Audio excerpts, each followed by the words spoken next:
bienvenue sur ma chaîne pour votre lecture intuitive pour ce mois de mai 2021. J'espère que vous allez tous très bien. Alors, on va voir un petit peu ce qu'on a ici pour vous. Vous avez en arcane majeur, au cœur de votre lecture, ici le pilier de votre lecture, vous avez la justice. Dans votre vie sentimentale, vous avez l'impératrice et dans votre vie professionnelle, vous avez le chariot. Aussi bien la vie professionnelle que la vie sentimentale sont maintenues par des énergies, par des arcanes majeurs, donc des forces puissantes, des forces importantes, alors que tout le reste, c'est-à-dire peut-être l'enveloppe, la structure de votre vie, semble passer par d'autres phases. On va voir, la vie intérieure, vous avez l'air d'être chamboulé quand même, alors que les deux mamelles, si j'ose dire, de l'existence, c'est-à-dire la vie sentimentale et la vie professionnelle, ont l'air extrêmement solides. Vous semblez passer par une phase de transformation probablement. C'est d'ailleurs ce que nous confirment un petit peu ces énergies ici. Pour vous accompagner, vous vous souvenez, lorsqu'on a fait les projections, vous aviez pour ce mois de mai l'énergie transformatrice de la mort, et à côté de ça, on avait la 10 de coupe. Alors, on commence par la mort. Alors, tout de suite, on met tout le monde très à l'aise. Personne ne va mourir. Hein, on est bien d'accord. La mort, c'est pas ça que ça veut dire. La mort signifie que il y a quelque chose, qui a la possibilité de se métamorphoser pour votre plus grand bonheur, pour accéder à un plus grand bonheur. Quelque chose... Alors, les énergies comme ça, accessoires, ce sont des énergies qui sont un petit peu comme le papier peint de votre moi, ou comme une musique de fond, vous savez, qui est là en permanence. Vous gardez votre libre arbitre de vous en servir ou non. Vous avez le choix. L'énergie transformatrice est là. Vous pouvez décider d'entrer dans cette métamorphose, cette transformation ou pas. D'accord ? Si vous le faites, si vous y accédez, vous participez, vous travaillez à ce moment-là à élaborer, à établir un plus grand bonheur. La 10 de coupe, c'est la petite maison dans la prairie. C'est le bonheur en famille, la tribu, c'est les familles recomposées, c'est le grand bonheur en famille, on s'aime, on se soutient, on s'entend bien, on est une famille unie qui nous aimons et nous nous entendons bien, on passe de bons moments, voilà, d'accord? Mais ça nécessite que vous, Gémeaux, pas la famille, vous, Gémeaux, passiez par une phase de métamorphose. Il y a quelque chose en vous qui doit, semble-t-il, mourir pour renaître différemment. Semble-t-il. Alors, on va aller voir un petit peu de quoi il s'agit. On le retrouve ici dans votre énergie à vous. Je pense que c'est votre vie intérieure, hein, on va le voir. Votre énergie à vous, ici, on a le valet de bâton avec la 4 de coupe. Aujourd'hui, vous vous ennuyez. Il y a une déception, il y a une frustration, il y a quelque chose qui ne va pas. Il y a quelque chose sur le plan émotionnel ou une insatisfaction globale dans votre vie. Il y a quelque chose qui vous laisse un petit peu bof. Hein? C'est ouais, bof. C'est pas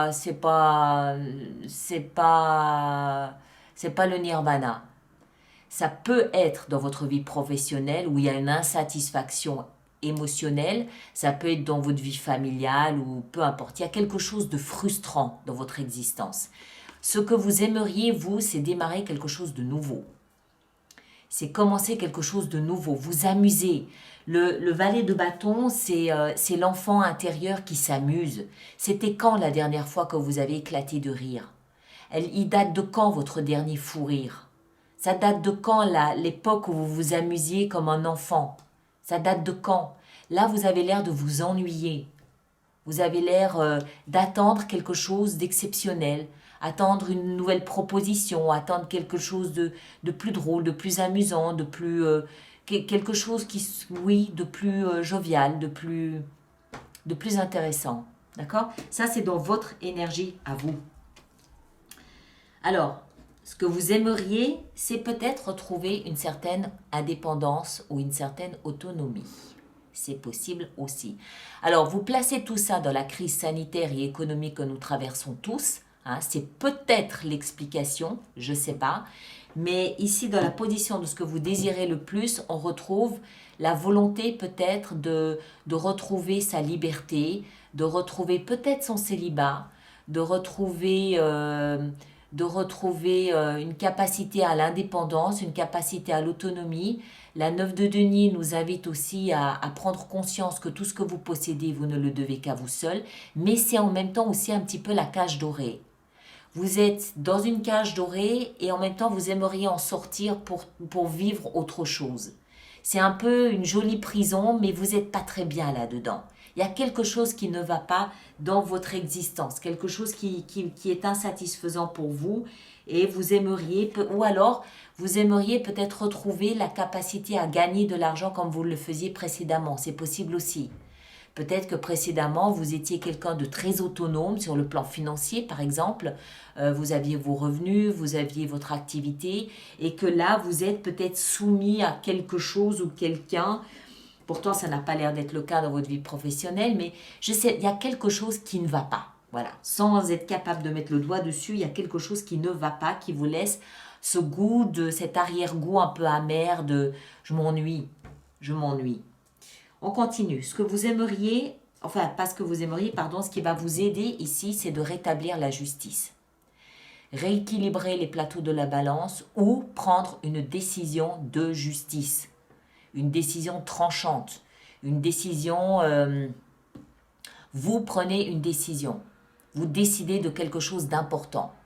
À moins que vous n'ayez cette sensation d'une injustice dans votre vie qui vous gêne, et vous décidez de vous rendre justice. D'accord ? Ici, au cœur de cette lecture, ça peut aussi vouloir dire que vous avez affaire au tribunal, le tribunal des hommes ou le tribunal des dieux. Il y a quelque chose qui n'est pas équilibré. Et soit on vous aide à le rééquilibrer, tribunal, soit vous décidez de rééquilibrer tout seul ce qui est déséquilibré en prenant une décision. Laquelle ? Le défi ici, ça va être de parler de vos émotions, parler de cette frustration, parler de ce qui ne va pas, parler de ce déséquilibre, parler de vos émotions. Alors, ça peut être par le biais d'un mot d'excuse. Vous pouvez très bien aller à la rencontre de quelqu'un et présenter des excuses, c'est possible. Ou alors, vous montez, bon, pas sur votre cheval, parce que Dieu merci, c'est une époque... Voilà, l'époque est un peu révolue. Vous montez dans votre voiture ou sur votre moto ou dans un avion. Enfin, un avion, c'est un peu compliqué en ce moment. Enfin bref, vous vous déplacez et vous allez parler de vos émotions à quelqu'un. Ça peut être un partenaire, mais ça n'est pas une obligation. Ça peut aussi très bien être un membre de la famille. Ça, voilà. Vous allez parler à cœur ouvert dans le seul but de rééquilibrer quelque chose qui vous semble être désordonné ou injuste carrément. Vous allez parler à quelqu'un pour peut-être retrouver votre liberté ou votre autonomie, c'est possible aussi. Voilà, il peut y avoir quelque chose comme ça. C'est peut-être l'acceptation de ce qui se passe ici qui représente cette transformation. Peut-être qu'il s'agit de quelque chose ici que vous ne vouliez pas admettre jusqu'au moment où en fait c'est évident, c'est flagrant, c'est une crue évidence. L'injustice est là, est bien là, et vous décidez à ce moment-là de faire ce qu'il faut faire, de faire le nécessaire. Et le fait de passer cette étape, d'accepter et de traverser cette étape, c'est là où en fait vous vous métamorphosez pour accéder à un plus grand bonheur. D'accord ? C'est possible. Hein ? Alors, on va voir ici en bas. J'ai l'impression que c'est quelque chose d'intime. C'est quelque chose qui se passe dans votre vie intérieure. Parce que comme je vous le disais au début, votre vie sentimentale est tenue par une très belle énergie, celle de l'impératrice. Alors, l'impératrice, alors ici, dans la vie sentimentale, d'abord je rappelle que ça n'est pas exclusivement avec un partenaire.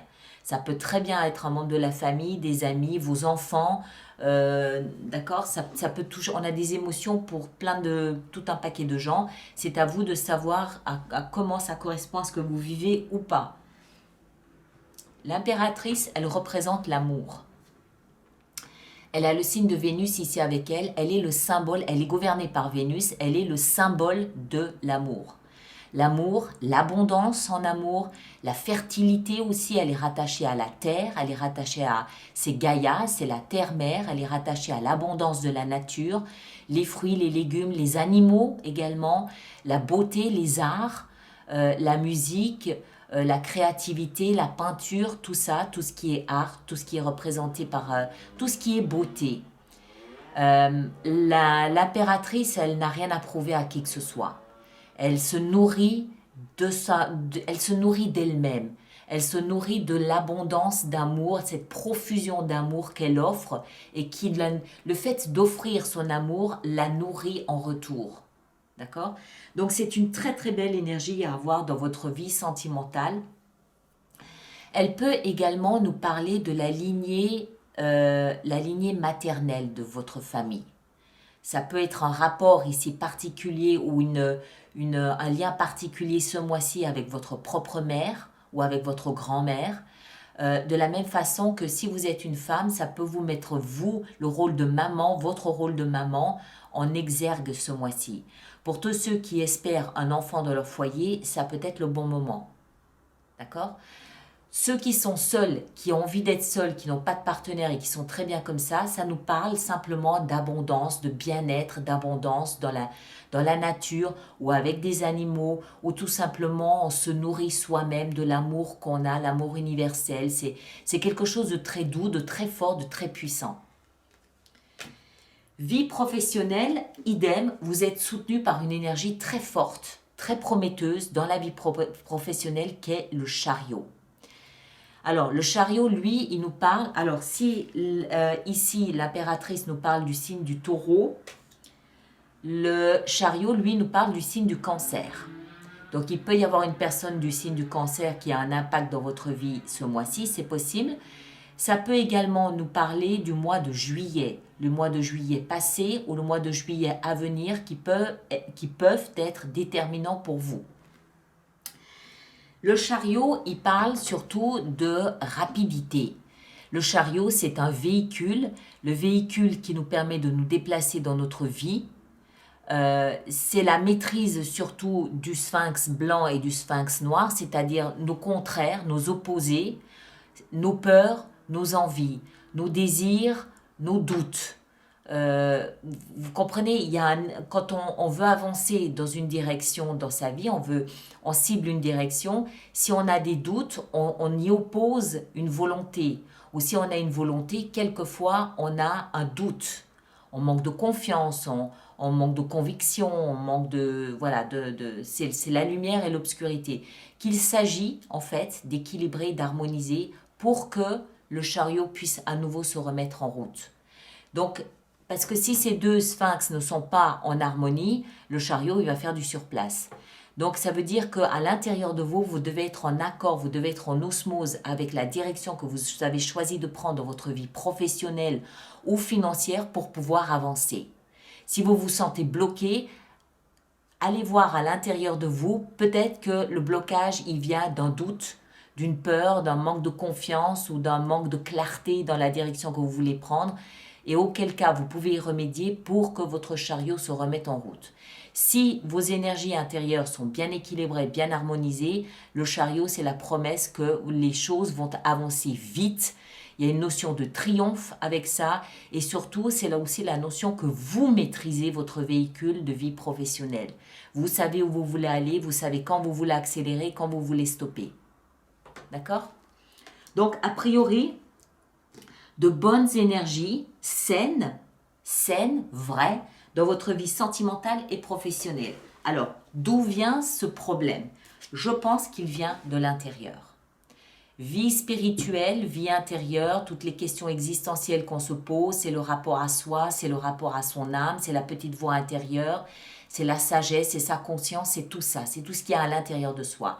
Et là, il semble qu'il y ait un petit peu quelques vérités vite faites, quelques petits mensonges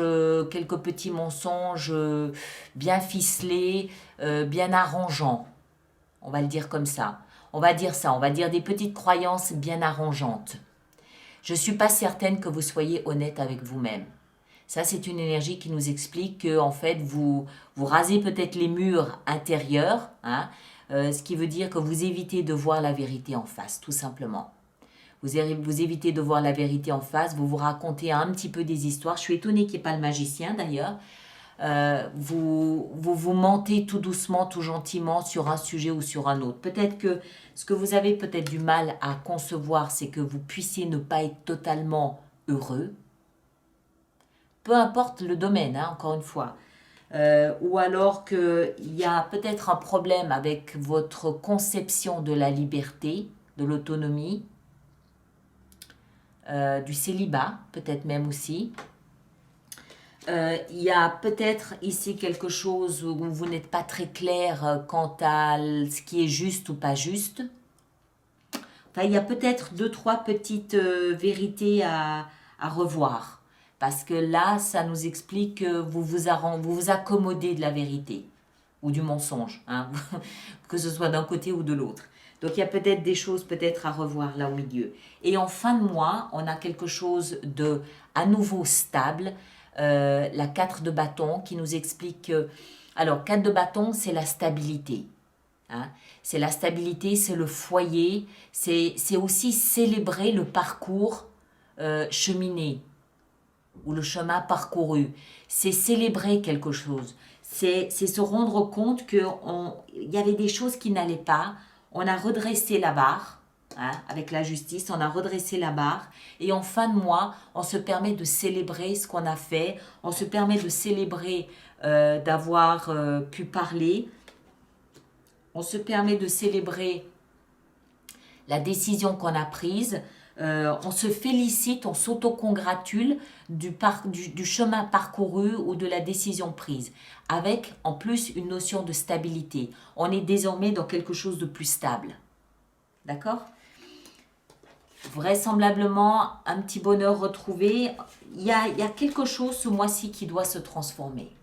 Et moi, je pense que c'est ça qui doit se transformer. Votre vie intérieure. Il y a quelque chose à l'intérieur de vous qui doit passer par une phase, voilà.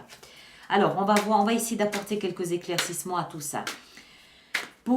Bien sûr, pour avoir une meilleure idée, je vous invite à aller voir votre signe ascendant et votre signe lunaire. Ça vous permettra peut-être déjà de cadrer le domaine dans lequel se joue ce mois-ci, hein, d'accord ? Pour tous les autres, tous ceux qui se sentent concernés par cette lecture, je rappelle qu'il existe une extension qui se trouve sur mon site internet alice-nicolas.com où vous avez un lien directement ici dans la boîte de dialogue. Et puis, tous ceux qui vont régulièrement se procurer les extensions, je vous rappelle que j'ai mis en place un système d'abonnement aux extensions et toutes les informations se trouvent dans la rubrique abonnement de mon site internet. Le voici notre magicien. Avec la 2 d'épée, un choix à prendre, à faire, la mort, voilà, la même mort que là, et quelques petites préoccupations. D'accord ? Quelques petites nuits, peut-être sans sommeil, à essayer de comprendre pourquoi, comment. Il y a quelque chose ici qui tourne dans votre tête. Alors, qu'est-ce qu'on a sur la mort et la 10 ici de denier? On a la reine de bâton. C'est peut-être tout simplement votre confiance en vous que vous devez rétablir. Vous manquez peut-être de confiance en vous ici. Alors, qu'est-ce qu'on a avec le valet de bâton et la 4 de coupe? On a le roi d'épée. Ok, ça peut être vous ça, hein, roi d'épée. La 9 de denier, qu'est-ce qu'on a dans ce que vous désirez le plus? 3 de denier, ok, très bien. La justice au cœur de votre lecture, ce qui soutient votre lecture ce mois-ci, on a le chevalier de denier. Bien, jusque-là, rien à dire. Le chevalier de coupe dans le défi que vous avez à relever, on a les amants. Ça pourrait concerner ce que vous... Moi, je crois que ça concerne ce que vous voulez réellement. Vous n'êtes peut-être pas honnête avec ce que vous désirez sincèrement, intrinsèquement, authentiquement. Je pense que c'est ça. L'impératrice dans votre vie sentimentale, 10 de coupe, vous voyez? Votre vie sentimentale va bien. On la retrouve 2 fois, la 10 de coupe. Votre vie professionnelle, on a 7 d'épée. Là aussi, il y a peut-être 2-3 choses à aller voir. Hein. C'est la même 7 d'épée qu'ici. Alors, votre vie intérieure, qu'est-ce qu'on a? On a la 8 d'épée, la peur. Et, ouais. Et en fin de mois, avec la 4, voilà, la vérité qui rejaillit. L'as d'épée, ok? Voilà, durant l'extension, je peux décider d'en rajouter des cartes si j'estime que c'est nécessaire pour la compréhension du message. Je vous laisse ici. Merci de partager, de liker, de laisser tous vos commentaires sur YouTube. C'est toujours intéressant pour toutes les autres personnes du signe du Gémeaux de pouvoir lire un petit peu vos expériences. Ça permet de voir comment d'autres personnes traversent cette période. Et puis, merci de vous abonner également si ça n'est pas déjà fait. Et puis, allez voir encore une fois votre signe ascendant et votre signe lunaire pour comparer un petit peu les différentes lectures. On se retrouve, alors, pour l'extension, à tout de suite. Hein, le lien est là-dessous. Ou alors, ceux qui ne vont pas pour l'extension, on se retrouve au mois de mai pour d'autres lectures. Ce sera vraisemblablement les projections du 2e semestre. D'accord? Merci à vous tous et à bientôt.